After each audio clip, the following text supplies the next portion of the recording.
so in this lecture, I wanted to go over the fundamental piano technique that you should know before you start playing piano. And this regards two things. One is posture, so how you're sitting at the piano. And two is your hands, so how your hands are positioned and how they look. Okay, so first we're going to look at posture. So when you first get to the piano or keyboard, you're going to be sitting on a bench or a chair, and you want that bench or chair to be square to the keyboard, so perfectly parallel. And then after that, once you sit down, you want your knees to be slightly under the keyboard. Your butt can be, towards the center of the bench or center forward of the bench, but you want it to be positioned where your knees are just slightly under the keyboard bed, right? Then your feet are going to be flat on the floor. Your right foot can be slightly bit forward. That's to use the pedal if you need to use the pedal. And then your body, you're going to lean just slightly forward.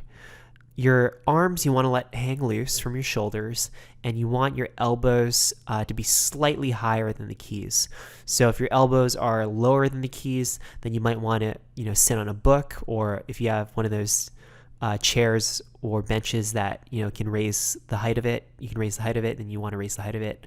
If your elbows are way over the keys and you're sitting too high, so you want to sit on a lower chair, or you want to lower your chair or bench. Okay, so now for your hands. So your fingers should be curved like you're holding a ball. So just imagine you're holding a ball like that, and your fingers should basically look like that. So it should be curved like you have this imaginary ball in your hand. The problems that most people have is you're either going to have flat fingers when you play, or you're going to break your fingers when you play. So as you can see there in the pictures, the flat fingers, right, it doesn't look like he has an imaginary ball there at all. It's all flattened. And then on the right side, you have an example of a broken finger, right? You see how it bends in. So you don't want that. You want to keep your fingers rounded. Okay, so no breaking and no flat fingers.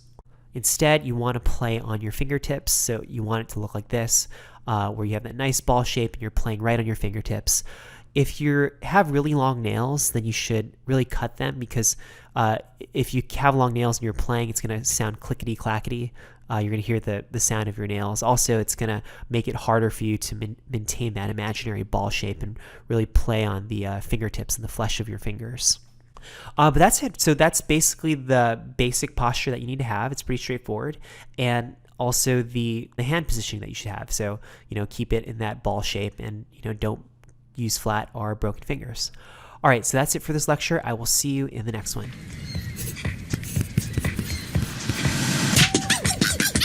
Excuse me.